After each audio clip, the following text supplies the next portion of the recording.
Alfredo Sáenz, S.J. Arquetipos cristianos capítulo 2. San Bernardo. La figura de San Bernardo es estelar en la Iglesia, y sin duda la más representativa de la época de la cristiandad medieval. Nació en el año 1091, cerca de la capital de Borgoña, de padres de ilustre prosapia. Su educación, propia de las familias de su estirpe, fue esmerada, incluyendo la gramática, la retórica y la dialéctica, juntamente con la lectura y explicación de autores clásicos tales como Cicerón, Virgilio, Horacio, etc. Bernardo era un joven robusto, de frente amplia, ojos azules y penetrantes. Todos sus contemporáneos coinciden en afirmar que brotaba de él un prestigio singular. Un día comprendió que Dios le llamaba para seguirlo de cerca como religioso. Su padre se opuso terminantemente. Pero entonces comenzó a manifestarse aquella capacidad de seducción que durante toda su vida habría de emanar de su persona. Uno tras otro, todos sus hermanos, sin excepción, hicieron suya la decisión de Bernardo. Comentando este poder de atracción contagiosa, escribe René Guénon en el Tan breve como precioso estudio que dedicara a nuestro santo. Haya en ello algo de extraordinario, y sería sin duda insuficiente evocar el poder del genio, en el sentido profundo de esta palabra, para explicar semejante influencia. ¿No vale mejor reconocer en ello la acción de la gracia divina que, penetrando en cierta manera toda la persona del apóstol e irradiando fuera por su sobreabundancia, se comunicaba a través, según la comparación que él mismo emplearía más tarde aplicándola a la Santísima Virgen? Personalidad riquísima, polifacética. Tratemos, en cuanto nos sea posible, de delinear sus principales rasgos. 1. El abad, en razón de diversas actitudes que Bernardo tomara en el curso de su agitada vida, a las que luego nos iremos refiriendo, para muchos de sus contemporáneos e incluso ahora pudo parecer un hombre cortante, irascible y agresivo. Se olvida una faceta de su personalidad que le es esencial, la paternidad. Porque Bernardo, más allá de ser monje, fue sobre todo padre de monjes, que eso significa abad. Como se sabe, fue él quien hizo florecer la orden del Cister, que se extendería por toda Europa. Él se consideraba el padre de todos, pero de manera particular de los monjes del monasterio que fundara y presidiera durante tantos años, el de Claraval, que tanto amó. En los monjes que tenía a su cargo veía a sus hijos predilectos. Su principal cuidado era, tras haberlos impulsado a la vida religiosa, ofrecerles un alimento espiritual sustancioso, una doctrina espiritual sólida.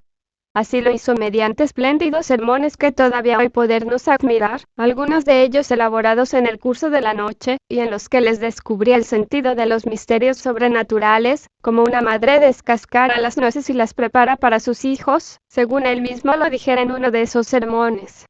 Entrañas paternales las de este abad, que aun en los momentos en que se siente abrumado por acuciantes problemas que le han propuesto desde fuera del monasterio, a veces de parte de los reyes o del mismo papa, no vacila en distraerse 3 o 4 veces, interrumpido por los golpes discretos de sus hijos en la puerta de su celda, debiendo escuchar sus penas pueriles, sus preocupaciones triviales.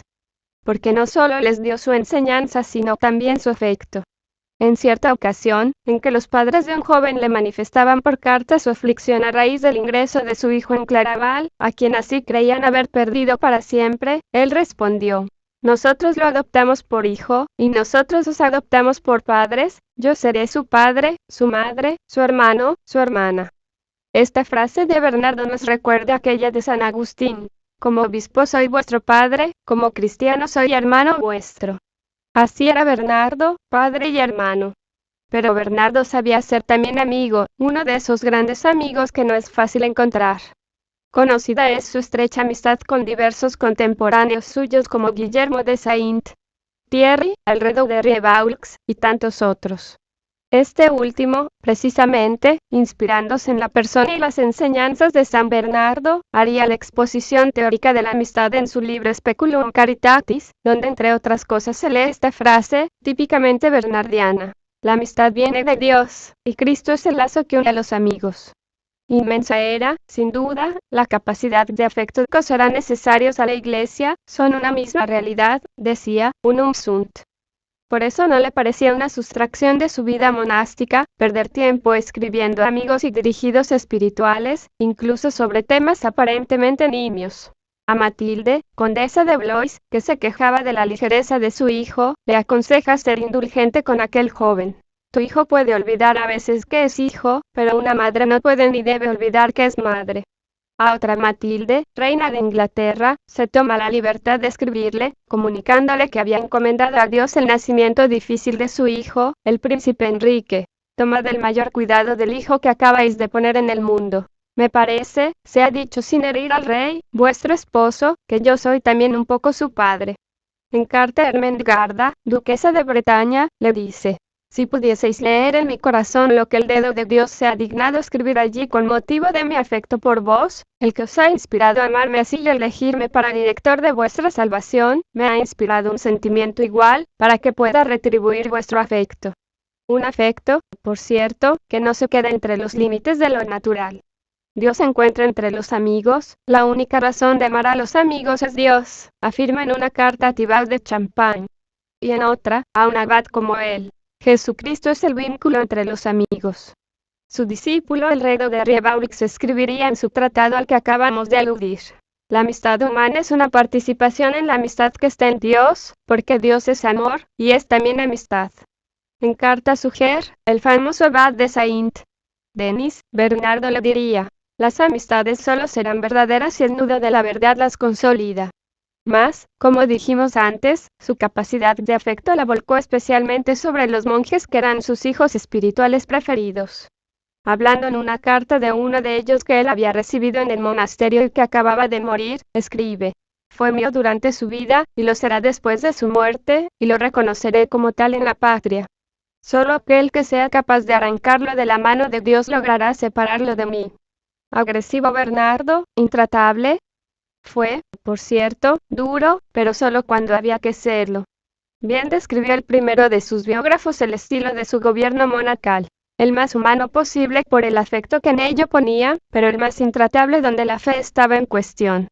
Este hombre del que se nos da la imagen de un hombre severo hasta la obstinación y austero hasta la tristeza, fue el que dijo en un sermón: Implentur omnia fervor spiritus et jucunda devotione, todo se llena con el fervor del espíritu y la entrega gozosa.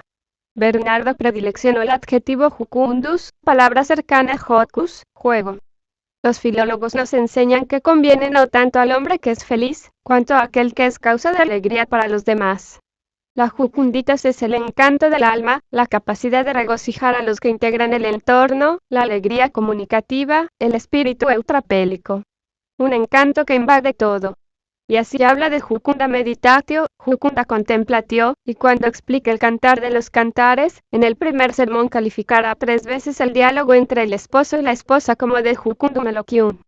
Sus monjes destacaban el encanto de su sonrisa, no la sonrisa del bobo sino la del hombre que ha alcanzado la plenitud de la serenidad. Multos y Larabat, escriben, alegraba a muchos.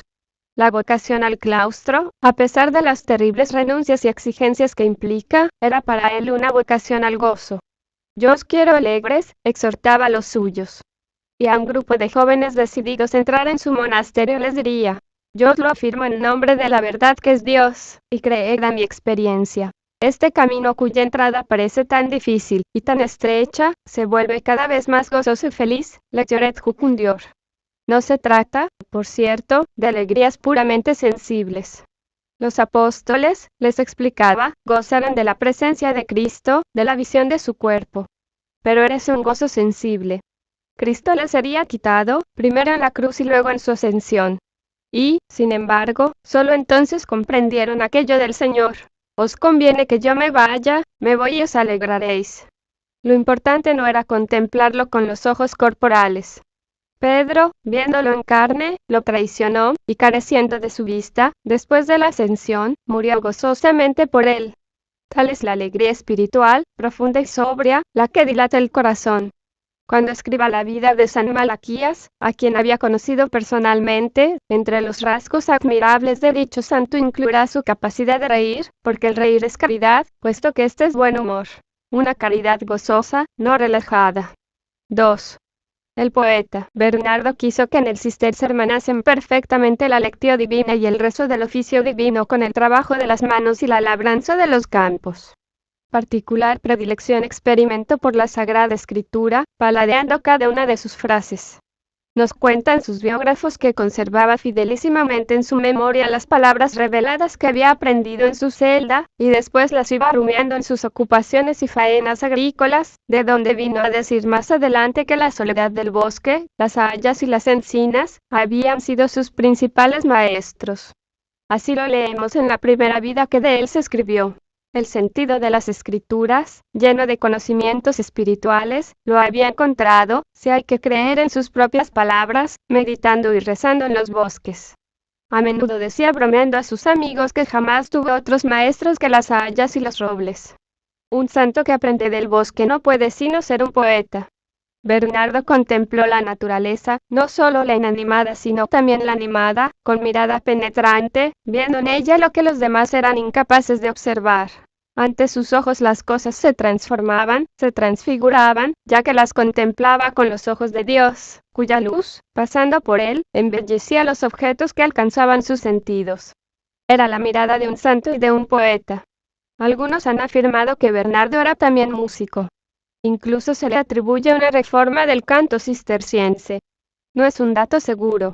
Pero lo que sí resulta indudable es que hay música en su estilo, escuchaba resonar lo que escribía. Los oficios litúrgicos que compuso nos revelan el dominio de la métrica de los himnos, de la estructura de los responsorios, etc. Compuso melodías. No lo sabemos. Lo cierto es que creía firmemente en los efectos de la música sobre el corazón y la inteligencia. Sea el canto, escribe al abad de Montiérame, y que sea lleno de gravedad, no lascivo, ni tosco. Que sea suave sin ser superficial, que encante el oído para emocionar el corazón. Que alivie la tristeza, que calme la cólera. Que no vacíe el texto de su sentido, sino que lo fecunde. Destaquemos esta última frase. Semejante declaración sobre la fecundación de la letra por la belleza nos dice mucho de los quilates del alma del abad de Claraval. Es cierto que San Bernardo fue objetado por la posteridad como si hubiese sido perjudicial para el arte, en razón de una polémica que mantuvo con uno de los abades de Cluny por el tipo de arte que propagaban los cluniacenses. El asunto merece alguna explicación. En aquel tiempo, Cluny dominaba la cristiandad. Sus monjes constructores trabajaban por todas partes, entendiendo que la belleza alentaba la oración y alababa a Dios en sus formas. Allí donde construían aquellos monjes o sus discípulos, los capiteles de las iglesias se poblaban de representaciones de la flora y de la fauna, y en sus portadas una abundante estatuaria de reyes y de santos cubría los dinteles y los tímpanos. Los interiores se enriquecían con frescos, las cruces se adornaban con esmaltes y piedras preciosas. La obra maestra de aquel arte glorioso fue la Basílica de Cluny, la iglesia madre, construida por San Hugo, gigantesco templo de 7 campanarios. Pues bien, San Bernardo en su apología protestó contra aquel lujo que le parecía inadmisible en hombres que habían renunciado a las glorias del mundo y a los goces de los sentidos. Condenaba la inmensa altura de las iglesias, su extraordinaria longitud, la inútil anchura de sus naves, la riqueza de sus materiales pulimentados, las pinturas que atraían las miradas. Vanidad de vanidades, más insensata aún que vana. Se ha dicho que tal actitud no era sino una expresión de su ascética espiritual traspuesta al ámbito de la estética. El resultado de dicha posición fue en detrimento de la auténtica belleza. Responden esta pregunta las admirables abadías cistercienses diseminadas por Occidente, con su sobria belleza, su escueta elegancia, su despojo sensible, sus naves de líneas perfectas, sus piedras ennoblecidas por la pura solidez de las formas, sus oleadas de luz nacarada a través de los vitrales monócromos. Todo parece responder a aquella sobreembriaguez que quería San Bernardo para la vida interior. Señala Daniel Robs que quizá el arte cisterciense, al negarse a lo fastuoso, contuvo al gótico en la pendiente de lo excesivo y de lo redundante, por la cual, de hecho, habría de deslizarse más tarde, para convertirse en el flamígero. Lo cierto es que las ideas de San Bernardo en este campo solo se aplicaron a los edificios conventuales, en la inteligencia de que el arte episcopal por oposición al arte monástico debía hablar a los ignorantes, como una cátedra muda de la fe católica. Lejos de ser un menospreciador de la estatuaria y de los vitrales, San Bernardo los fomentó, pero no allí donde el primado de la espiritualidad desnuda debía dominar a las almas. Por lo que podemos concluir que, muy lejos de haber sido un enemigo de arte, San Bernardo fue uno de sus animadores. Y en este punto, como en tantos otros, inscribió profundamente su huella en la cristiandad. El abad de Claraval se nos revela cómo es: poeta, artista, músico y pensador. Todos estos talentos confluyeron en su estilo literario, reflejo de su inteligencia y de su buen gusto. Como bien dice Gilson, Bernardo renunció a todo excepto al arte de escribir bien. Uno de sus biógrafos asegura que redactó personalmente sus sermones hasta el fin de su existencia, tachando y corrigiendo como un orfebre de la palabra.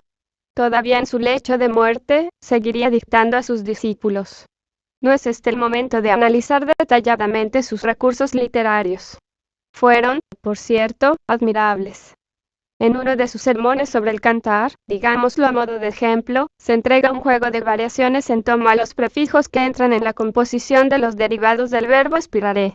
Es una especie de sinfonía sobre la historia de la obra de Dios en favor del hombre. Un sostenido crescendo nos eleva desde el día de la creación dies inspirans al de la gloria que aspira dies aspirationis, pasando por el del pecado dies conspirans, de la muerte espiritual dies expirans, de la vida nueva dies inspirans, y de la renovación pascual dies respirans. Bernardo no solo se preocupó por enseñar la doctrina, sino que consideró necesario revestirla de belleza, de esa belleza que, como se sabe, no es sino el esplendor de la verdad. Por eso trabajaba y pulía cada texto hasta llegar a la última perfección, que es la que nosotros conocemos. Durante los últimos 5 años de su vida, el viejo abad, a pesar de todos sus compromisos, se preocupará por revisar él mismo, párrafo por párrafo, sus obras mayores, en orden a preparar una edición revisada, con el deseo de dejar a la posteridad escritos cuya belleza fuese menos indigna de los misterios de Dios. 3. El último de los padres, Bernardo fue el hombre de la Biblia. De tal manera la asimiló al tejido mismo de su psicología que la utilizaba espontáneamente, a veces quizás sin darse cuenta. Su vocabulario es en gran parte bíblico, tomado sobre todo de los evangelios, de San Pablo, de los salmos y del cantar. Con frecuencia sus citas no corresponden al texto conocido en su tiempo, el de la Vulgata, sino de acuerdo a como las encontraban los padres de la Iglesia y sobre todo en la liturgia. Según señala Jean Leclerc, resulta evidente que lo que se imprimió en su memoria fueron las partes cantadas en el oficio divino. Ello muestra hasta qué punto entendió la Biblia más que como un libro, como una expresión vital de la fe. Recibió la escritura de la tradición. La Biblia era para él la palabra de Dios viva en la Iglesia. Uno de sus temas predilectos, en el campo bíblico, fue la concordia de los dos testamentos. Siempre que se le presentaba la ocasión, mostraba el paso de las figuras a la verdad, de las profecías a sus realizaciones, de las sombras a la luz. Todo culminando en Cristo, como en las fachadas de las catedrales románicas. También aquí Bernardo descubre su veta poética. Observa el mismo Leclerc que es propio del poeta en la Iglesia, hacer suyas las palabras de Dios, para repetírselas enseguida con toda espontaneidad, y servirse de ellas con entera libertad. Bernardo se ejercitó amorosamente en este juego sagrado, sea agotando los significados de una palabra, sea comentando su etimología, sea agregando en torno a una palabra clave otras explanaciones que la explican y la amplían, como vimos lo hizo con la palabra aspiraré. La escritura era para él más que un estudio de una plegaria. Había que gustar, sentir, saborear cuán suave es el Señor. Bernardo emplea con gusto el vocabulario de los sentidos espirituales. Porque si la caridad de Dios está en el origen de la revelación, debe también estarlo en su término. Pero insistamos sobre todo en el sentido bíblico, litúrgico de su predicación. En ella encontramos lo que se podría llamar un subsuelo bíblico, ese cúmulo de textos escriturísticos que constituyen, por así decirlo, la materia prima de sus sermones, y un telón de fondo litúrgico, a modo de atmósfera, de clima, que confiere al conjunto su colorido cultural. Con todo, no olvidemos lo que hemos dicho más arriba, es a saber, que si su Biblia es litúrgica, es también patrística. Porque Bernardo enamorado de los padres. De Lubac ha detectado puntos de semejanza entre San Bernardo y diversos padres como Orígenes, San Agustín, San Ambrosio, San Gregorio de Nisa. Sabemos que hizo copiar para su monasterio de Claraval una serie muy vasta de obras patrísticas. No pretendía sino una cosa, ser el testigo de la doctrina de los padres. Diversos autores lo han llamado padre de la Iglesia, el último de los padres. ¿De dónde le viene esta denominación, este eminente privilegio que no le disputará, un siglo más tarde, el genio de un Tomás de Aquino? porque, como se sabe, la era patrística terminó en el siglo VIII, con la muerte de San Isidoro de Sevilla en el occidente y de San Juan Damasceno en el oriente. Lo que se quiere decir es que en su persona la edad patrística, dormida desde hacía 300 años, se despertó súbitamente, y lanzó un nuevo retoño, digno de la antigua grandeza.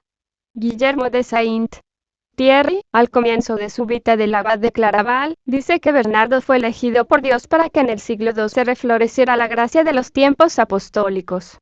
Habiéndose puesto en la escuela de los comentaristas natos de la Escritura, cuales fueron los padres, llegó a impregnarse de su espíritu y hasta de su lenguaje, al modo de un brote renacido de aquel magnífico árbol de la tradición. Por lo que se puede afirmar, juntamente con Guillermo, quien lo conocía también, que si ha sido considerado padre de la Iglesia, y no solamente discípulo de los padres, a la manera de tantos otros, es porque surcando los arroyos de los padres, supo remontarse hasta la fuente donde estos se abrevaron. Especialmente frecuentó a San Ambrosio y San Agustín. Pero de manera particular, como señala Gilson, se dejó impregnar por la teología de los padres griegos, principalmente de San Gregorio de Nisa.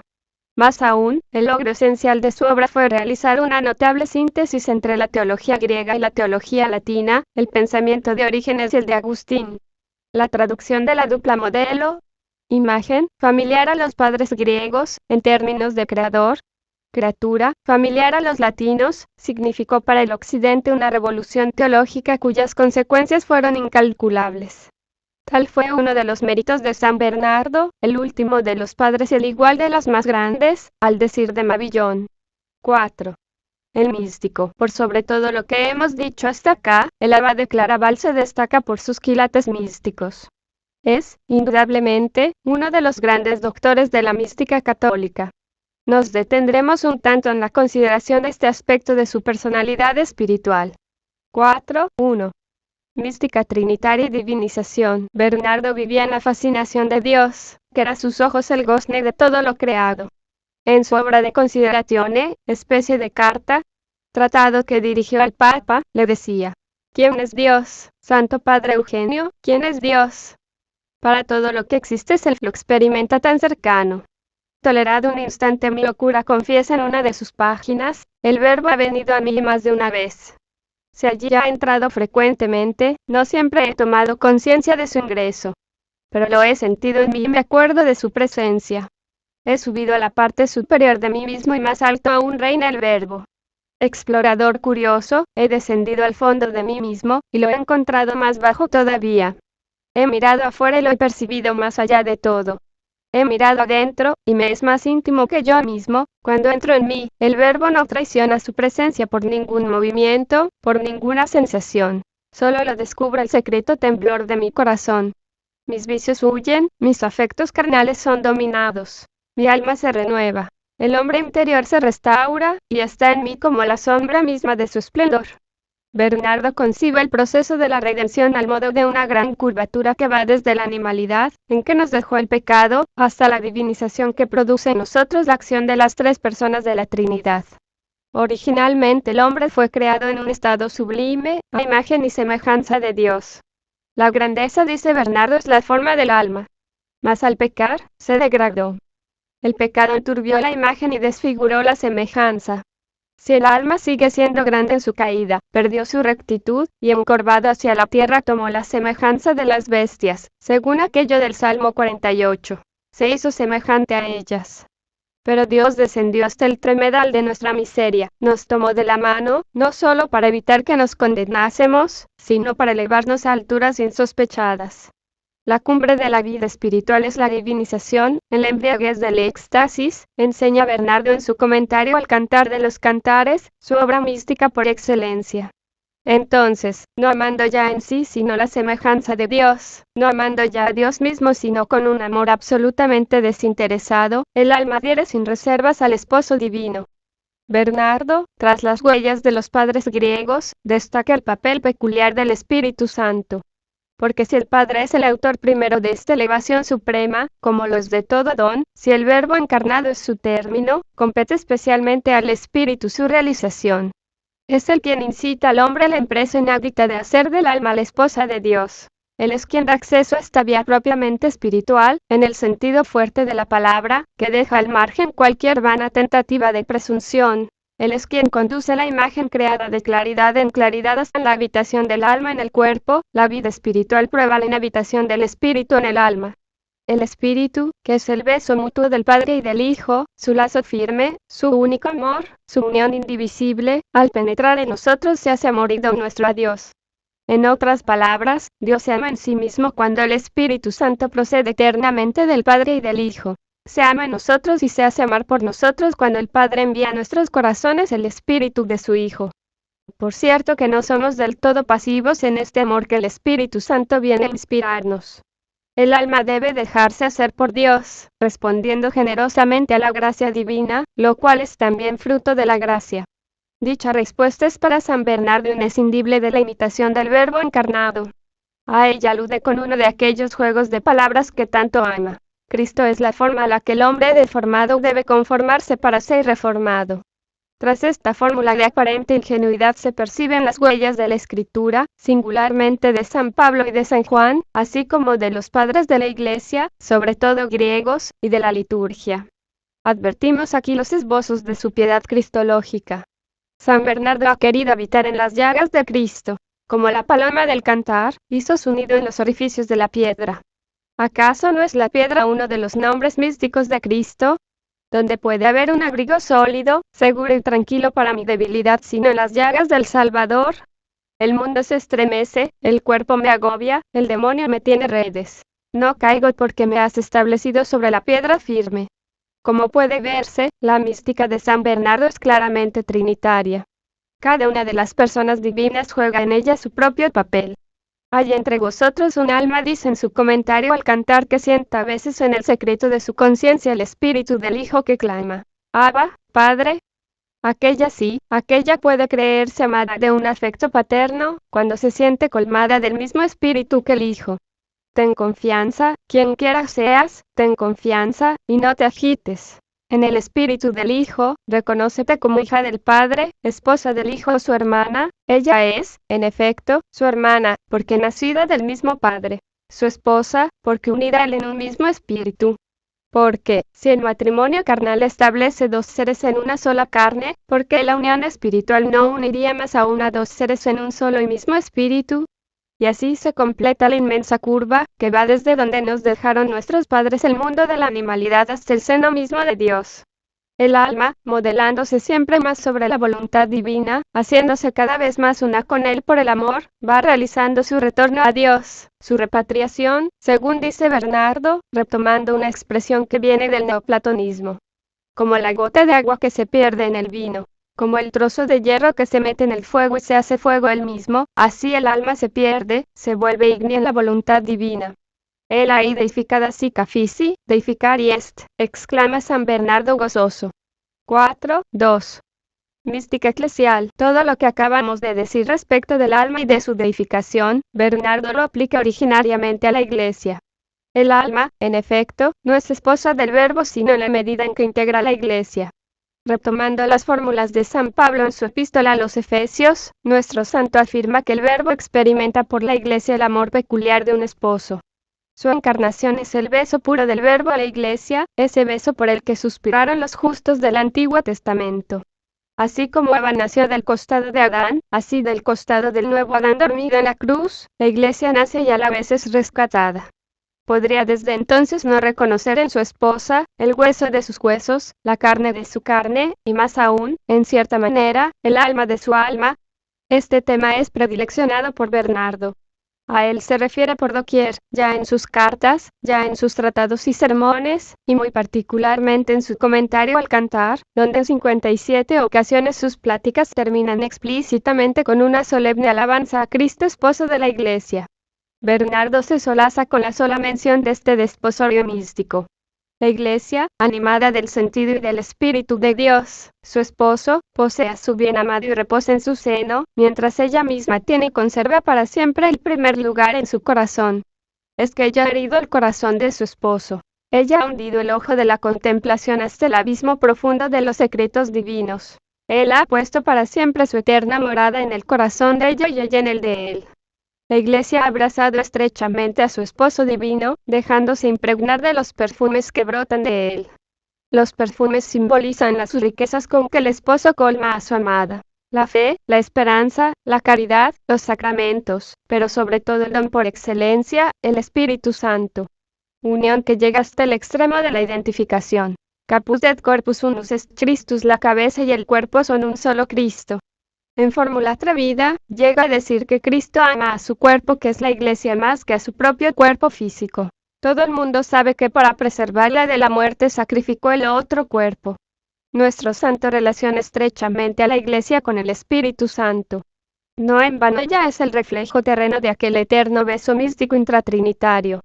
Principio de su existencia, el Espíritu es igualmente para la Iglesia el principio de su fecundidad divina, ya que de él vienen todas las plantas y las flores que crecen en la Iglesia. Él es quien activa esa vegetación lujuriante que florece en el jardín del esposo, el nuevo paraíso.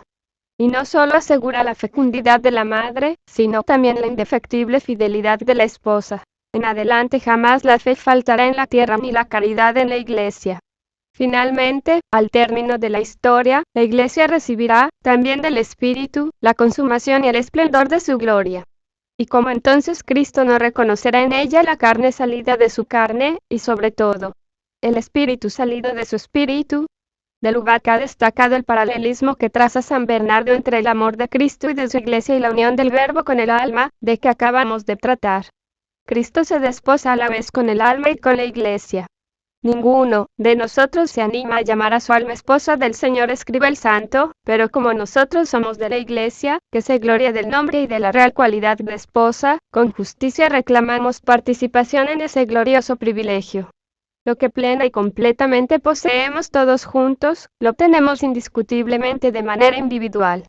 Y también, decir el Verbo y el alma, o Jesucristo y la Iglesia, es lo mismo, con una diferencia, es a saber, que el nombre de Iglesia no designa una sola alma, sino la unidad o, mejor, la unanimidad de numerosas almas. Entre la Iglesia y el alma hay, pues, una relación constante, pero todo lo que se dice del alma no le es atribuido sino por la participación de éste en la Iglesia. A partir de tales presupuestos se hace inteligible desde ahora cuál será la actitud de Bernardo. Quien quiera que se dice amigo del esposo no podrá fallarle a su esposa. No hay asunto religioso que no le concierna. Es la causa de Cristo, o mejor, Cristo mismo está en causa est Christi, imo Christus est in causa. La historia de Bernardo va a confundirse con la de la Iglesia. 4.3. Mística mariana. La Santísima Virgen ocupa un lugar insoslayable en la mística del abad de Claraval. En ella ve el camino por el que el Verbo llega a nosotros y por el que nosotros nos remontamos hacia él. Bernardo desarrolló esta idea por medio de una comparación encantadora, la del acueducto, cuyo extremo superior toca el cielo y el inferior la tierra. El Hijo escuchará a la Madre, y el Padre escuchará al Hijo, escribe San Bernardo. Es el misterio de las mediaciones. El término de medianera universal es el que expresa mejor el pensamiento del santo. Nuestra Señora no es simplemente la Madre de Jesús, no es simplemente un instrumento pasajero de elección, del que Dios se ha servido para llevar a cabo la encarnación. Ella es mediadora por estado, por vocación. Tal es su razón de ser, su función siempre actual. María es la bisagra indispensable que anuda lo humano a lo divino, y esto por la libre voluntad de Dios, que quiso que nada que no pasase por las manos de María, como afirma el santo en uno de sus sermones de Navidad. María no esperó la visita del ángel para entrar en su papel de mediadora. Entre ella y el dragón, la oposición fue absoluta desde el comienzo de su vida, desde su misma concepción. San Bernardo la imagina orando incansablemente, de día y de noche, suplicando la encarnación. Gracias a su fervor, sus plegarias, su virginidad, su ruego llegó hasta lo más alto de los cielos, hasta el corazón del Padre, tomando allí contacto con la fuente de agua viva para luego derivarla en favor de los hombres. Tal fue el anhelo que polarizó todos los momentos de su existencia previa a la encarnación. Invenisti gratiam, dice el Evangelio, encontraste la gracia, señal de que la había buscado. En una de sus homilías dedicadas al misterio de la Anunciación leemos estas inspiradas palabras. Oíste, Virgen, que concebirás y darás a luz a un hijo. Oíste que no será por obra de varón, sino del Espíritu Santo. El ángel aguarda tu respuesta, porque ya es tiempo que se vuelva al Señor que le envió. Esperamos también nosotros, Señora, esa palabra de misericordia. He aquí que se pone en tus manos el precio de nuestra salud. Al punto seremos liberados, si conscientes. Por la palabra eterna de Dios fuimos todos creados, y con todo eso morimos, mas por tu breve respuesta seremos ahora restablecidos, para no volver a morir. Esto te suplica, piadosa Virgen, el triste Adán desterrado del paraíso con toda su miserable posteridad. Esto Abraham, esto David, con todos los otros santos padres tuyos, los cuales están detenidos en la región de la sombra de la muerte. Esto mismo te pide el mundo todo postrado a tus pies. Da, Virgen, rápidamente la respuesta. A quien agradaste por tu silencio, agradarás ahora mucho más por tus palabras, pues Él te habla desde el cielo diciendo: oh hermosa entre las mujeres, haz que oiga tu voz. Por ventura no es esto lo que buscabas, por lo que gemías, por lo que orando suspirabas día y noche. Responde una palabra, y recibe la palabra. Pronuncia la tuya, y concibe la divina. Emite la transeúnte, y admite la sempiterna. Responde verbum, et suscipe verbum. Profertuum, et concipe divinum. Emite transitorium, et amplectere sempiternum. En el momento de la encarnación, el Espíritu sobreviene, fecundando a María con su sombra bienhechora. Entonces ella se ve llena para ella, y desbordante para nosotros, plena sibi, superplena nobis. Recibe una gracia personal, singular, pero al mismo tiempo una gracia plenaria, general, universal. Bernardo destaca la identidad de la carne de Jesús con la de María. La carne del Hijo no ha sido creada nueva en el seno de Nuestra Señora, sino extraída de su sustancia virginal. María es la nueva Rebeca que reviste al nuevo Jacob de una piel hirsuta, velluda y rugosa, como la de Saúl. Es nuestra piel, la piel del género humano, y ello conviene, puesto que para nosotros solicita Cristo la bendición del Padre. María se muestra, así, mediadora entre Dios y los hombres. He ahí su primera función. Pero también es mediadora entre Cristo y la Iglesia. Trátase de un aspecto, no diferente, pero sí complementario de aquel. Encontrarnos expresada dicha doctrina en el sermón llamado de las 12 estrellas, que es un verdadero tratado de la mediación marial, en base a la visión de San Juan que se consigna en Apocalipsis 12, 1. La luna, colocada bajo los pies de la mujer, designa a la Iglesia que recibe su luz de Cristo, sol de justicia, a través de Nuestra Señora. Oh Madre de Misericordia, ahora San Bernardo, la luna, es decir la Iglesia, prosternada a tus pies, te suplica en nombre de tu corazón purísimo, a ti, su mediadora junto a Cristo, sol de justicia, para que tu luz vea la luz te ilumine tu novidad lumen. Enamorado de Nuestra Señora, místico de María. Con razón Dante recurrió a Bernardo, el teólogo de la unión con Dios, el contemplador que asume la función de psicopompa o conductor de almas. Por algo Dante eligió a San Bernardo para introducirlo en el paraíso, haciéndole recitar una de las más bellas oraciones a la Santísima Virgen jamás escritas. Virgen Madre, hija de tu Hijo, más humilde y elevada que cualquier criatura, lugar de destino del eterno consejo, tú has ennoblecido a la humana naturaleza, sí, porque en ti aquel que la hizo no desdeñó hacerse su propia hechura. Mujer, eres tan grande y vales tanto, que quien busque gracia y a ti no recurra, es que quiere alcanzar lo que desea volando sin alas. Mística trinitaria, mística cristológica, mística mariana. Si bien hay elementos místicos en todas sus obras, podríase decir que la mística encuentra su lugar teológico privilegiado en su magnífico comentario al Cantar de los Cantares. De Santo Tomás se cuenta que pocos días antes de morir en la abadía cisterciense de Fosanova, habiendo sido invitado por los monjes a comentar el cantar, así como San Bernardo lo había hecho anteriormente, habría respondido: denme el espíritu de San Bernardo, y yo retomaré su comentario. 5. El apóstol nos extraña ver al místico lanzado a la acción. Es cierto que durante más de 40 años se obstinó en gustar de su celda, jamás hubiera hecho todo esto sino bajo la presión de las circunstancias. Cuando le pedían que actuase en algún problema, primero se mostraba reticente, dudaba, esperaba, reflexionaba, se hacía explicar minuciosamente por qué recurrían a él.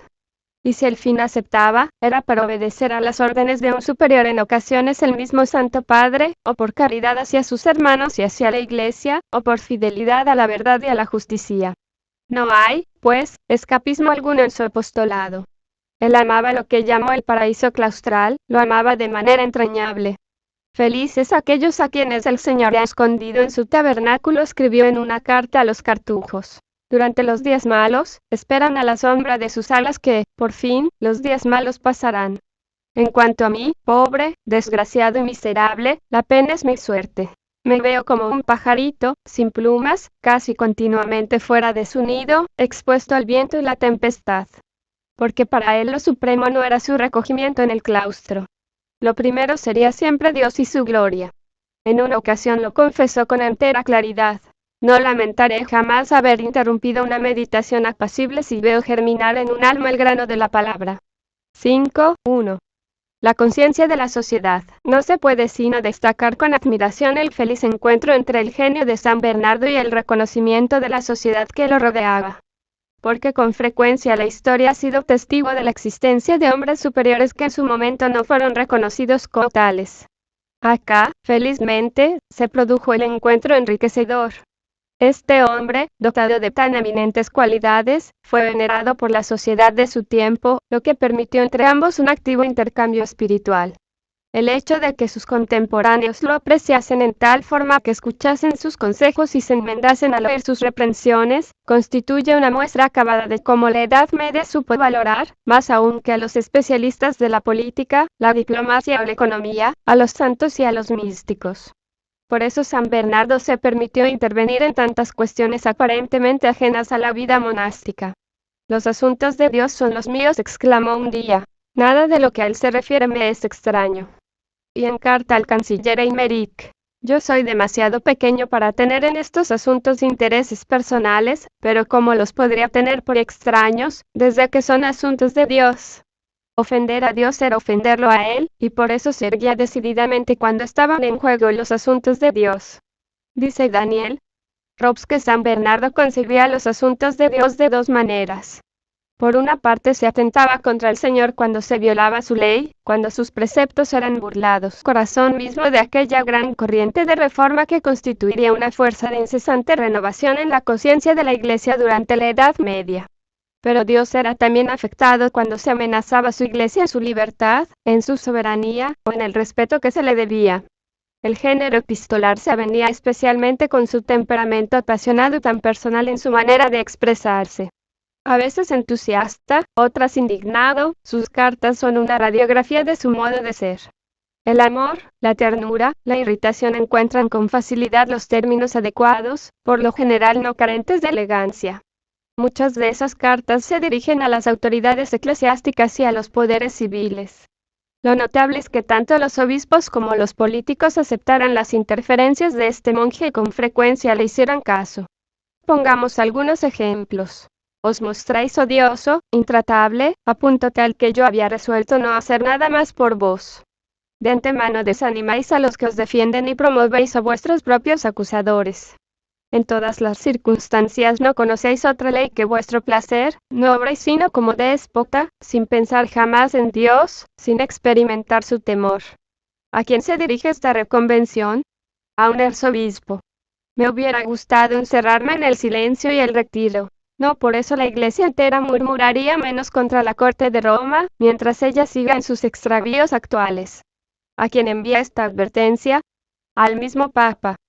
Por cierto que amaba y veneraba al Papa, pero precisamente en razón de ello lo quería santo y sabio, a la altura de su inmensa responsabilidad. Cuando veía que el círculo que lo rodeaba era incompetente o vicioso, que su curia estaba llena de empleados carentes de espíritu sobrenatural, con qué virulencia estigmatizaba a aquellos funcionarios. Que el Papa escoja gente mejor, que elija en todo el universo a quienes debían juzgar el universo. En cierta ocasión, uno de sus hijos cistercienses subió a la sede de Pedro con el nombre de Eugenio III. Bernardo le dirigió un espléndido tratado bajo el nombre de De Consideratione, dividido en 5 libros, donde alterna los consejos propiamente espirituales con la consideración de los deberes pastorales del Papa.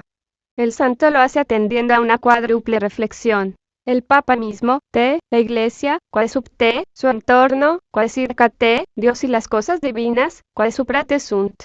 Preocupóse también por salir al paso algunas herejías que se cernían en el horizonte, particularmente la herejía cátaro-albigense, aparecida en el sur de Francia, heredera del viejo dualismo maniqueo. Este error se fue extendiendo más y más, poniendo en peligro la entera cristiandad. Las basílicas están sin fieles, los fieles sin sacerdotes, los sacerdotes sin honor. No quedan más que cristianos sin Cristo. Gimió el gran cisterciense cuando llegó a Languedoc contaminadas. Intervino sí mismo, y de manera decidida, en las luchas doctrinales de su tiempo.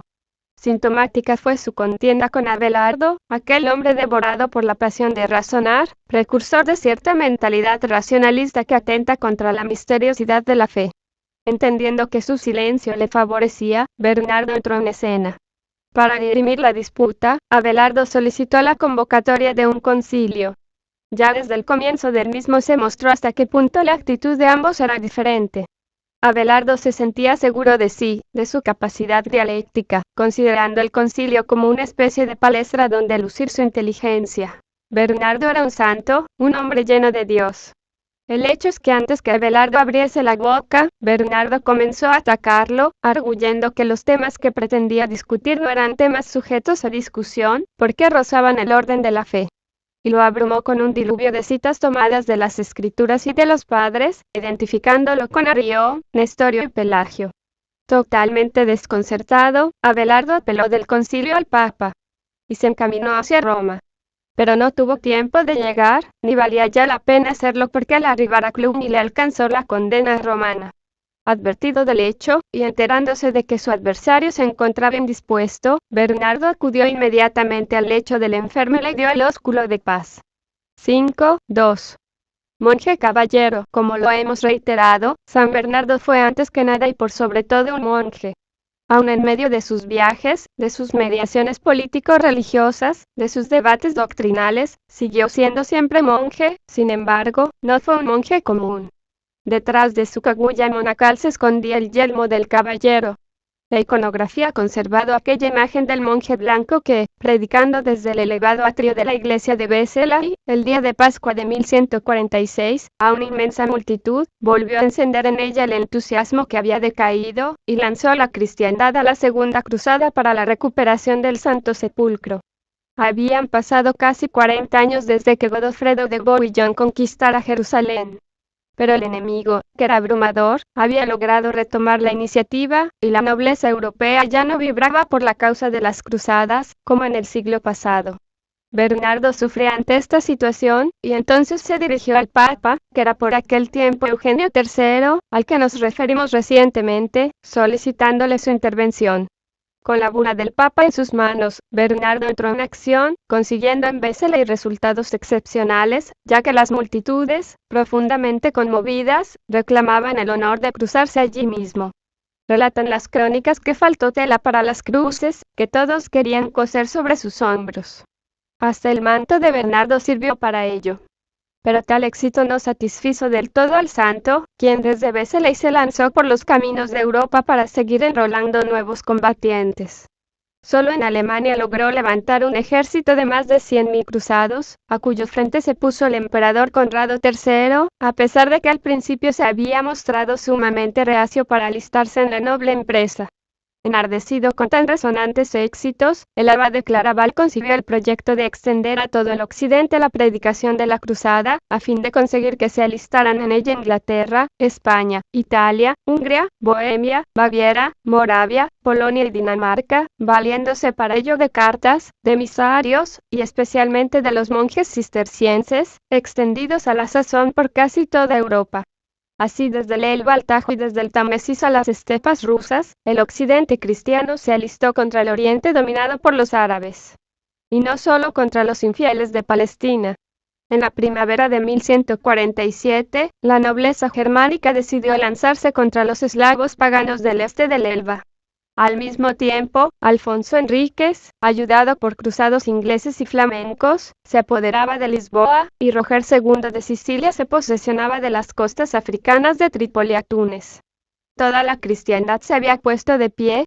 Esta enorme conmoción de razas y pueblos conducidos por una sola idea, era obra casi exclusiva de un solo hombre, el abad de Claraval, quien escribiría al Papa con tanta humildad como legítima alegría. Me lo ordenasteis, y yo obedecí. La autoridad del que me mandaba hizo fecunda mi obediencia. Abrí mis labios, hablé, y se multiplicaron los cruzados. de suerte que quedan vacías las ciudades y castillos, y difícilmente se encontrará un solo hombre por cada 7 mujeres. Un autor moderno ha destacado el éxito del verbo bernardiano, sea este oral o escrito, influyendo de manera decisiva tanto sobre las personas individuales como sobre las grandes multitudes a las que logró arrastrar a empresas universales. Sabemos cómo los políticos actuales recurren para sus campañas a los llamados medios de comunicación, sobre todo la televisión, capaz de alcanzar millones de personas a la vez. Pero lo que más impresiona no es la eficacia sino la relativa ineficacia de semejante propaganda. La palabra moderna, propalada con estridencia y universalidad, no obtiene efectos tan súbitos e impresionantes como la sola palabra de Bernardo. Ello se explicaría de algún modo si Bernardo hubiera sido papa. Lo admirable es que, sin serlo, por el solo peso de su autoridad moral, tuvo más resonancia que la de los mismos papas, aunque fuesen grandes, como por ejemplo Gregorio VII. Pero volvamos al tema de la cruzada. ¿Qué significaba para San Bernardo? Una de sus ilusiones, más allá de los objetivos militares, fue creer que ofrecería la ocasión de reunir a todos los cristianos, incluso a los separados de Roma, en Albicos. Bernardo veía en la cruzada una oportunidad de conversión para aquellos que eran creyentes solo de nombre, y para los pecadores, un medio de volverse al Señor y de probar la autenticidad de su transformación espiritual. De lo que se trataba, en última instancia, era de amar y servir a Cristo. Y así se puede decir que Bernardo interiorizó la cruzada. Como jubileo, acordaba el perdón. Como peregrinación, santificaba. Como martirio eventual, merecía la recompensa suprema. Por desgracia, la cruzada a Tierra Santa, pieza esencial de aquel plan grandioso, culminó en un penoso fracaso. Y la gente, en lugar de considerar serenamente las causas de aquel desastre, múltiples y complejas, guiados por el facilismo y por la pasión, buscaron una cabeza sobre la cual descargar todo su desencanto, olvidando la perfidia y traición de los bizantinos, la defección de los príncipes latinos de Oriente y la mala estrategia de los mismos jefes cruzados que tan deficientemente habían dirigido la campaña, casi no dejando desacierto por cometer. Podía seguirse pensando que aquella empresa tan desgraciada había sido inspirada por Dios. El que la había predicado no sería al cabo un falso profeta. Resulta reveladora la actitud que San Bernardo va a tomar ante semejantes cargos. Mientras las acusaciones, por injustas que fuesen, se dirigieron contra su persona, guardó silencio en el retiro de su claustro. Pero cuando llegó a su conocimiento que las quejas y voces de indignación se volvían blasfemas, acusando a la divina providencia, entonces rompió el silencio, dirigiéndose filialmente a su jefe espiritual, el monje Papa Eugenio III. Tras diversas consideraciones inspiradas en acontecimientos del Antiguo Testamento, donde el fracaso acompañó a los que dirigían al pueblo elegido, escribe: en todo caso, si se me diera a escoger, preferiría que las murmuraciones de los hombres se volvieran todas contra mí que contra Dios. Ojalá que el Señor se digne servirse de mí como de un broquel. Recibiré gustoso los dardos agudos de las lenguas maledicentes y las flechas envenenadas de los labios blasfemos, a fin de impedir que lleguen a él. Consiento de buena gana en verme deshonrado, con tal de que no se toque a la honra de Dios. Pero el pensamiento profundo del santo incluye otro aspecto, más positivo. Dios no tiene necesidad del socorro de los hombres, de lo que tiene sed es de sus almas. Si la patria terrestre de su encarnación es amenazada por los infieles, si cae incluso en sus manos, en última instancia es Él quien lo permite. Le bastaría mandar 12 legiones de ángeles o decir solamente una palabra y la Palestina sería liberada. Si invita a defenderla, es por misericordia, para permitirnos mostrarle nuestro afecto. Muchas veces acontece que las mejores obras de Dios se echan a perder por las imprudencias, pasiones, errores y culpas de los hombres. En lo que toca a los cruzados nobles y generosos, lo importante fue la lucha, el servicio desinteresado de Dios, más que la victoria, que no siempre estuvo en sus manos alcanzar. Dando por terminado este penoso asunto, destaquemos el espíritu caballeresco de San Bernardo, un hombre de la misma pasta que Godofredo de Bouillon o el Cid Campeador. El cristianismo que predicó fue enérgico, conquistador y casi castrense. Su mismo modo de dirigirse a la Santísima Virgen, llamándola Nuestra Señora, brota del lenguaje caballeresco. Se consideró como el caballero de la Virgen y la sirvió como a la dama de sus sueños. San Bernardo trató de dar forma institucional a su concepción del cristianismo, imaginando una orden religiosa que la encarnara. Tal fue la Orden del Temple, orden militar y caballeresca, cuya misión sería la defensa de Tierra Santa contra los ataques de los infieles. Para ello se hizo redactar estatutos adecuados y escribió aquel elogio de la nueva milicia, donde exalta el ideal del caballero cristiano enamorado de Jesucristo y de la tierra en que vivió nuestro Señor. Los templarios eligieron un hábito blanco, como los monjes del Cister. La Gran Cruz Roja fue un añadido posterior.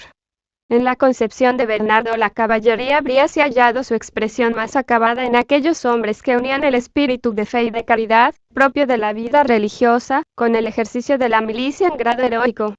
Algo parecido a lo que era él. Un monje, caballero. En carta a un amigo que llevaba su mismo nombre, Bernardo, prior de la Cartuja, se llama a sí mismo la quimera del siglo mitad monje, mitad caballero. Pero ya se conoce lo que sucedió con la Orden del Temple, o mejor, lo que de ella se dice, es a saber, que con el tiempo se fue mercantilizando, entrando en transacciones financieras, no siempre por encima de toda sospecha. Así se degradan las cosas más nobles.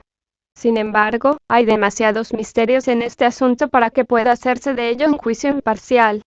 No deja de ser sintomático que fuera Felipe el Hermoso, uno de los grandes rebeldes de la Edad Media contra la supremacía de la autoridad espiritual, quien proclamara el acta de defunción de aquella milicia de Cristo, como la había llamado San Bernardo. Guénon lo ha advertido en su libro sobre el santo. El que dio los primeros golpes al edificio grandioso de la cristiandad medieval fue Felipe el Hermoso. Escribe, el mismo que, por una coincidencia que no tiene sin duda nada de fortuito, destruyó la Orden del Temple, atacando con ello directamente la obra misma de San Bernardo. Señala Daniel Robs que tanto la Orden del Temple como el ciclo literario de la busca del Santo Grial ocuparon un lugar considerable en la leyenda áurea que se formó en torno a la figura de San Bernardo, apenas este hubo muerto. Los caballeros del Grial, puros, desprendidos, y a la vez heroicos, no parecen sino la expresión literaria de la nueva milicia esbozada por Bernardo.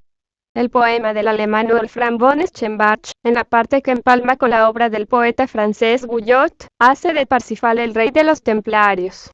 Y no son pocos los comentaristas que se han preguntado si el paradigma de Galad, el caballero ideal, el paladín sin tacha, no habrá sido el propio Bernardo de Claraval. Monje y caballero. Hecho monje, escribe Guénon, seguirá siendo siempre caballero como lo eran todos los de su raza. Y, por lo mismo, se puede decir que estaba en cierta manera predestinado a jugar, como lo hizo en tantas circunstancias, el rol de intermediario, de conciliador y de árbitro entre el poder religioso y el poder político, porque había en su persona como una participación en la naturaleza del uno y del otro. 5.3. Contemplación y acción o el eje de la rueda, que fue al fin y al cabo San Bernardo, un hombre de acción o un místico. A decir verdad, como afirma Jean Leclerc, fue simultáneamente místico y hombre de acción, o mejor, fue hombre de acción por ser místico. Al mismo tiempo que se involucra en muchos de los conflictos y problemas de su tiempo, ejerciendo un indudable influjo en ambientes muy diversos, pronuncia ante su comunidad los espléndidos sermones sobre el cantar de los cantares, exactamente como si hubiese pasado su vida no haciendo otra cosa que meditar la palabra de Dios. Pareciera que hubiese en él dos hombres, pero ello es solo una apariencia. El verdadero Bernardo, el que sostiene al otro, es el predicador del cantar. El abad, el reformador, el consejero, el pacificador, el taumaturgo incluso, reciben su animación del contemplativo extático. Los historiadores hablan mucho de los viajes de Bernardo, porque los documentos contemporáneos dan detallada cuenta de sus desplazamientos. Pero su itinerario espiritual es mucho más importante que el otro, al tiempo que lo explica. Los periodos en que puede residir en Claraval son densos en experiencia de Dios. Bernardo prolonga esa experiencia cuando el amor del prójimo lo fuerza a abandonar su clausura. Se mezcla en la acción, escribe Leclerc, pero no abandona su contemplación. Ha recibido el don de conciliarlas de otra manera que por la alternancia, por la fusión de la una en la otra. En él, el conflicto que opone la acción y la contemplación en tantos hombres de Dios es resuelto por Dios sobre un plano superior al de la psicología humana. Por eso, sin duda, Bernardo se queja menos que muchos otros de este desgarramiento que los divide entre los dos campos sucesivos donde su actividad se ejerce. Él no está dividido, conserva la unidad de espíritu. No hay separación entre su acción y su contemplación, no hay ni siquiera paso de la una a la otra. Él se entrega al mismo tiempo a esas dos formas de actividad espiritual que se conjugan en Dios. La que consiste en contemplar, la que consiste en servir a Dios en el hombre. Cuando obra, Bernardo contempla, y sabemos que en sus viajes permanece absorto totalmente en su visión interior de Dios. Cuando contempla, extrae de su unión a Dios el alimento de su acción y la materia de su predicación, arrebatado a veces a la vida contemplativa, Bernardo no les jamás a la contemplación. Cuando Dios lo aparta de su monasterio, le deja el modo de llevar con él su soledad y su contemplación. Bernardo es este hombre perfecto, que puede, al mismo tiempo, realizar lo que en otros es sucesivo. Él sabe que la más útil de las obras en las que se destaca es la actividad de la oración. La acción y la contemplación, igualmente necesarias, son dos formas de caridad. Pero la más alta es la contemplación. Es la única que vale que se la busque por sí misma. La otra no es fecunda sino por ella, pero en realidad, concibe estas dos formas de unión a Dios como prolongándose entre sí, y la primera de las dos, aquella que es el principio de la otra, es la contemplación. Esta podría bastarse mientras que, sin ella, la acción sería estéril y vana. En última instancia, ya contemple, ya actúe, será siempre bajo el señorío de la caridad, de la gama caridad domina caritas, según le decía el Papa Honorio II en una de sus cartas, como un siglo más tarde Francisco de Asís hablará de la gama pobreza. Se ha comparado a San Bernardo con el eje de una rueda. A semejanza del eje que no se mueve, Bernardo vivía inmóvil en su contemplación, pero así como el eje quieto mueve a toda la rueda, de modo similar él ponía en movimiento la entera sociedad. Ya, muchos siglos atrás, había dicho Boecio que así como cuanto más nos acercamos al centro de una rueda, menos movimiento notamos, de manera análoga cuanto más se aproxima un ser finito a la inmóvil naturaleza divina, tanto menos sujeto se ve al destino, que es una imagen móvil de la eterna providencia. A la manera del motor inmóvil, desde el centro fue Bernardo capaz de atender la periferia. Sant Hildegarda se lo dijo en una carta, si bien con otra formulación. Tú eres móvil, pero sostienes a los otros. Viene aquí al caso aquel espléndido pensamiento de Pascal. No muestra uno su grandeza por ser una extremidad, sino más bien por tocar las dos a la vez y por llenar todo lo que hay entre ambas. Con frecuencia lo reprendieron por abandonar la celda y fastidiar a los demás, en vez de dedicarse a la oración esos monjes que salen de los claustros para molestar a la Santa Sede y a los cardenales. Pero tales acusaciones, que a menudo llegaban a Roma, apenas si le impresionaban. Y en cuanto al simpático cardenal que le escribió amonestándolo, le respondió secamente que las voces discordantes que alteran la paz de la Iglesia le parecían ser las de las ranas alborotadoras que atestaban los palacios cardenalicios y pontificios. Bien ha escrito Guénon. Entre las grandes figuras de la Edad Media, pocas hay cuyo estudio sea más propio que la de San Bernardo para disipar ciertos prejuicios caros al espíritu moderno. ¿Qué hay, en efecto, más desconcertante para este que ver un contemplativo puro, que siempre ha querido ser y permanecer tal, llamado a ejercer un papel preponderante en la conducción de los asuntos de la Iglesia y del Estado, y triunfando a menudo allí donde había fracasado toda la prudencia de los políticos y los diplomáticos de profesión? Toda la vida de San Bernardo podría parecer destinada a mostrar, mediante un ejemplo impresionante, que existen para resolver los problemas del orden intelectual e incluso del orden práctico, medios completamente distintos que los que se está habituado desde hace mucho tiempo a considerar como los únicos eficaces, sin duda porque son los únicos al alcance de una sabiduría puramente humana, que no es ni siquiera la sombra de la verdadera sabiduría. Conclusión. He aquí este gran hombre.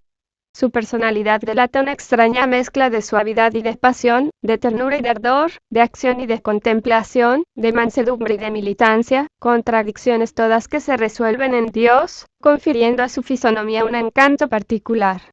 Bernardo fue todo lo opuesto a un mediocre. Por su apego a la humanidad de Cristo, por ser en cierto modo un precursor de la devoción al corazón de Jesús, se le calificó de melífluo, transformándose su recia figura en la de un santo piadoso, convirtiéndose al místico en un sentimental. Pero Bernardo está muy lejos de ello, así como de cualquier tipo de beatonería o fideísmo. De él es la frase: no conviene que la esposa del verbo sea estúpida, esa esposa que es la Iglesia, pero también el alma. Para compensar los abusos que se hacía de aquella melifluidad, el P. Raynaud, S.J., comparó a San Bernardo con una abeja belicosa. El influjo de Bernardo en la posteridad ha sido realmente formidable. Su tratado de consideración en ninguna parte sería reeditado tan frecuentemente como en la Biblioteca del Vaticano. Tantos fueron los papas y los cardenales que aun en las peores épocas de la decadencia romana quisieron tener ese tratado para inspirarse en él y en su ideal de reforma. Por su parte, el P. Polanco, secretario de San Ignacio de Loyola, queriendo proponer a los miembros de la Compañía de Jesús un modelo de las cartas que habían de escribir, aconsejará que lean las del abad de Claraval. Berulle y los autores espirituales de la escuela francesa del siglo XIX, que acordaban tanta importancia a la consideración de los misterios del Verbo encarnado, manifestaron gran aprecio por el santo, así como notables afinidades con algunas de sus enseñanzas. Asimismo encontrarnos en Pascal evidentes resonancias de San Bernardo. No olvidemos que Port-Royal había sido antes un monasterio cisterciense. Durante la primera mitad del siglo XX, Bernardo se convirtió en una especie de símbolo de lo que había sido el poder del espíritu en el periodo de la cristiandad. En lo que hace a nuestro siglo, debemos destacar la resonancia alcanzada por la magnífica obra de Etienne Gilson, La teología mística de San Bernardo, uno de los estudios que mejor han penetrado en la espiritualidad de nuestro santo. La figura de San Bernardo emerge hoy con toda la plenitud de un arquetipo fascinante. Su capacidad de asimilación de las doctrinas antiguas, para traducirlas enseguida en su lenguaje de fuego, lo hace legible y admirable para todas las épocas. Y la nuestra, que está en busca de la unidad europea, si bien sobre bases no cristianas, podrá apreciar en San Bernardo, como alguien ha dicho, a un gran europeo, que unificó a Europa en torno a acciones trascendentes. Tradicional y patrístico, escribe Leclerc, Bernardo es, al mismo tiempo, plenamente medieval. Es ya moderno o, más exactamente, es de todos los tiempos, porque satisface lo que hay en el hombre de más universal, la necesidad de elevarse por encima de sí mismo, para comulgar en una belleza que lo trasciende. Bibliografía consultada. Obras completas de San Bernardo de Claraval, en 5 tomos, traducidas del latín con notas aclaratorias y precedidas de la vida del santo, por el P. Jaime Pons, S.J., Rafael Casulleras, librero. Editor, Barcelona, 1925 en adelante. Hay también una edición de la BAC, Madrid, 1955. E. Gilson, La teología mística de Saint Bernard, segunda ed. Brin, París, 1947. A.B.B. Saint Bernard, Homme d'Église, Desclés de Brer, París, 1953. Daniel Robs, Saint Bernard et ses Fils, Mame, París, 1962. Jean Leclerc, St. Bernard et l'Esprit Cistercien, Seville, París, 1966. René Guénon, Saint Bernard, cuarta ed. Traditionelles, París, 1973. A San Bernardo, el amor que mueve al sol y a las demás estrellas. Dante, entre el lirio y el hierro, sus primicias entregadas a sacras potestades, ciñó palabra para armar verdades y dio su espada por nombrar milicias. El lirio era su voz enarbolada, el hierro su armadura de eremita, monje silente que en la paz medita y caballero fiel en la cruzada. Por el atrio de Beseley traía la Pascua su vigilia de martirio, bajo la lumbre mística del cirio su verbo se hizo arenga y teología. Hábito blanco y clámide, bermeja, predicaba en lejanas latitudes, convirtiendo a su paso multitudes, y voltarios, hoy estas nuevas legiones de templarios lanzarías en busca del Grial. Bernardo, por la cruz en que confías, ven a nosotros, vente a batallar. Que Abelardo renueva sus porfías y hay un santo sepulcro por librar. Antonio Caponeto.